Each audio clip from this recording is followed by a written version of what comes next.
ಪ್ರೀತಿಯ ದ್ವಿತೀಯ PUC ವಿದ್ಯಾರ್ಥಿಗಳೇ, ಮತ್ತೊಮ್ಮೆ ನನ್ನ ಯೂಟ್ಯೂಬ್ ಚಾನಲ್ಗೆ ಸ್ವಾಗತ.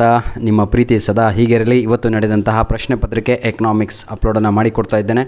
ನೋಡಿ ವಿದ್ಯಾರ್ಥಿಗಳೇ, ನಾನು ಅಪ್ಲೋಡ್ ಮಾಡಿದಂಥ ವಿಡಿಯೋದ ಎಲ್ಲ ಕ್ವಶನ್ಸ್ಗಳು ಇಲ್ಲೇ ಇದ್ದಾವೆ. LBನಲ್ಲಿ ಹೇಳಿದಂಥ ಅದು ಕೂಡ ಇದೆ. ನಾನು ತೋರಿಸ್ಕೊತ ನಿಮ್ಗೆ ಹೋಗ್ತೇನೆ. Anyhow without wasting time let me start this video. Second year PUC economics question paper ಆಗಿರುತ್ತೆ ಇದು. ಬನ್ನಿ ಈಗ ಈ ಒಂದು ಪ್ರಶ್ನೆ ಪತ್ರಿಕೆಯನ್ನು ನಮಗೆ ಕಳಿಸಿಕೊಟ್ಟಂಥ ಐಶ್ವರ್ಯ ಅವರಿಗೆ ಧನ್ಯವಾದಗಳು. ಐಶ್ವರ್ಯ ಎರಡು ಪ್ರಶ್ನೆ ಪತ್ರಿಕೆಗಳನ್ನು ಇಂಗ್ಲೀಷ್ ಹಾಗೂ ನಮಗೆ ಎಕನಾಮಿಕ್ಸ್ ಕ್ವಶನ್ ಪೇಪರ್ಗಳನ್ನು ಕಳಿಸಿಕೊಟ್ಟಿದ್ದಾರೆ. God bless you my dear. ಬನ್ನಿ ವಿದ್ಯಾರ್ಥಿಗಳು, ಈಗ ಪಾರ್ಟ್ ಎ ನೋಡ್ತಾ ಹೋಗೋಣ. ಇದು ನಮ್ಮ ಮೇಲ್ ಐಡಿ ಕಂಡ್ರೆ ದಯವಿಟ್ಟು ನಮ್ಮ ಮೇಲ್ ಐಡಿಗೆ ನಿಮ್ಮ ಪ್ರಶ್ನೆ ಪತ್ರಿಕೆಗಳನ್ನು ಕಳಿಸಿಕೊಡೋದನ್ನು ಮರೆಯಬೇಡಿ. all in one pdf99@gmail.com. Question number 1. The scarce resource of an economy have dash ಅಂತ ಇದೆ. Right answer is option A. Competing usages is the right answer. Question number 2. The shapes of an indifference curve is normally dash. Right answer is convex. The origin is the right answer. Fill in the blanks, my dear children.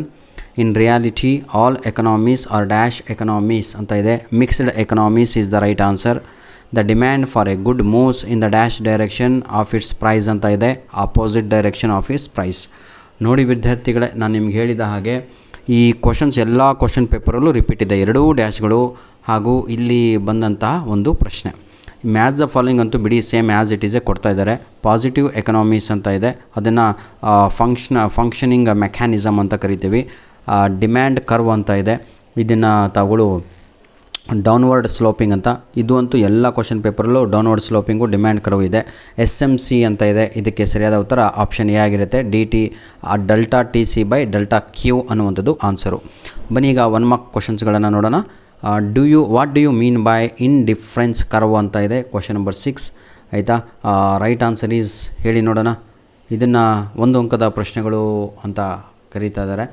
It is A curve, ಹೌದಲ್ವಾ? It is A curve showing different combinations of two goods that give the consumer equal satisfaction. That is called indifference curve ಅಂತ. What is total fixed cost ಅಂತ ಇದೆ. Total fixed cost is the cost that remain constant regardless of the level of output. ಅದನ್ನು ಹೀಗೆ ಕರಿತೇವೆ.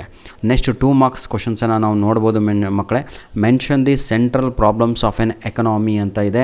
ಇದಂತೂ ಎಲ್ಲ question ಪೇಪರಲ್ಲೂ ಬಂದಂತಹ ಪ್ರಶ್ನೆ.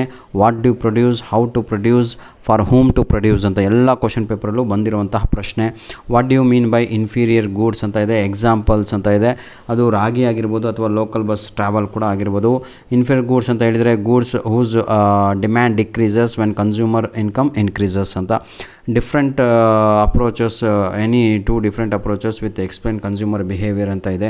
ವಾಟ್ ಈಸ್ ಐಸೋಕ್ವೆಂಟ್ ಅಂತ ಇದೆ. ಏನಿದು ನೋಡಿರಿ, ಇಷ್ಟೇ ನಾನು ಹೇಳಕ್ಕೆ ಬಯಸೋದು ಮಕ್ಕಳೇ. ಒಂದು 3 ಕ್ವಶನ್ ಪೇಪರು ನಾನು ಅಪ್ಲೋಡ್ ಮಾಡಿದಂಥದ್ದು ರೆಡಿ ಆಗಿಬಿಟ್ರೆ ನಾಳೆ ನೀವು 40 ಔಟ್ ಆಫ್ 40 ತೆಗಿತೀರಾ. ಯಾರ್ದೆಲ್ಲ ಎಕನಾಮಿಕ್ಸ್ ಎಕ್ಸಾಮ್ ಆಗಿರೋ ಅಂಥ ವಿದ್ಯಾರ್ಥಿಗಳಿಗೆ ಹೇಳ್ತಾ ಇದ್ದೀನಿ, 40 out of 40 easily you can score. ಈ ವಿಡಿಯೋದ ಡಿಸ್ಕ್ರಿಪ್ಷನ್ ಬಾಕ್ಸಿನ ಕೆಳಗಡೆ 4 ಕ್ವಶನ್ ಪೇಪರಿನ ಲಿಂಕ್ಸ್ಗಳನ್ನು ನೀಡ್ತೇನೆ. 100% ನಿಮಗೆಲ್ಲರಿಗೂ ಕೂಡ ಅದರಿಂದ ಹೆಲ್ಪ್ ಆಗುತ್ತೆ ಸರ್. ಹಾಗೂ LBA ಕ್ವಶನ್ ಪೇಪರ್ಸ್ಗಳು ಕೂಡ ನಾನು ಅಪ್ಲೋಡ್ ಮಾಡಿಕೊಟ್ಟಿದ್ದೆ, ಯುಟಿಲೈಸ್ ಮಾಡ್ಕೊಳ್ಳಿ ಆಯಿತಾ. ಧನ್ಯವಾದಗಳು. All the best. God bless you all. ಇದರಲ್ಲಿ ಲಾಸ್ಟ್ ಮೇನ್ ಕ್ವಶನ್ ಕೂಡ ಇರುತ್ತೆ. ಅದನ್ನು ನಾವು ಏನಂತ ಕರಿತೀರ ತಗೊಳ್ಳು, ಪ್ರಾಜೆಕ್ಟ್ ಓರಿಯೆಂಟೆಡ್ ಕ್ವಶನ್ಸ್ ಅಂತ ಹೇಳ್ತೀವಿ ಅಥವಾ ಅಸೈನ್ಮೆಂಟ್ ಓರಿಯೆಂಟೆಡ್ ಅಂತ. This is our mail ID. Please send your question papers to our mail. ಧನ್ಯವಾದಗಳು. God bless you all my dear children. ನೋಡಿ ಇಲ್ಲಿ ಇದೆ, ಇದ್ರ ಮೇಲೆ ಆನ್ಸರ್ ಎನಿ 1 ಅಂತ ಇದೆ. Assignment and project oriented questions ಅಂತ. God bless you all my dear children.